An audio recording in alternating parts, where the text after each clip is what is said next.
അസ്സലാമു അലൈക്കും. എന്നും നോൺ വെജ് അല്ലേ കഴിക്കുന്നത്? അപ്പോൾ ഇന്നൊരു വെറൈറ്റിക്ക് വേണ്ടി ഒരു വെജ് ഹോട്ടലിലേക്ക് കയറി.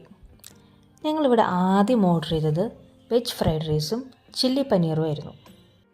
രണ്ടും നല്ല ക്വാണ്ടിറ്റി ഉണ്ടായിരുന്നു കേട്ടോ. ക്വാണ്ടിറ്റി മാത്രമല്ല, ടേസ്റ്റും രണ്ടും അടിപൊളിയായിരുന്നു. ആ പനീറാണെങ്കിലും ഫ്രൈഡ് റൈസ് ആണെങ്കിലും രണ്ടും ഒന്നിനൊന്ന് വെച്ചായിരുന്നു. നെക്സ്റ്റ് ഞങ്ങൾ ഓർഡർ ചെയ്തത് ഒരു മഷ്റൂം ദോശ.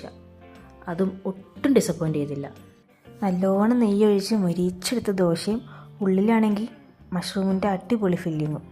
മഷ്റൂമിൻ്റെ ഫില്ലിങ്ങൊക്കെ ഒത്തിരി ഉണ്ടായിരുന്നു കേട്ടോ. മഷ്റൂമിൻ്റെ ക്വാളിറ്റി ആണെങ്കിലും കൂടെ സൈഡിലുണ്ടായിരുന്ന ചമ്മന്തി സാമ്പാറാണെങ്കിലും നല്ല ടേസ്റ്റ് ഉണ്ടായിരുന്നു. പിന്നെ ഇവരുടെ സർവീസും അതും ഒട്ടും മോശമല്ലായിരുന്നു.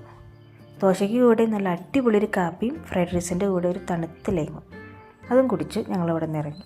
അപ്പോൾ ഞങ്ങൾ ഫുഡ് കഴിച്ചത് തൊടുപുഴ മൂവാറ്റുപുഴ റോഡിൽ ആനിക്കാട് എന്ന് പറഞ്ഞ സ്ഥലത്ത് ശരവണ ഭവൻ. അടുത്ത വീഡിയോ കാണും വരെ ബൈ.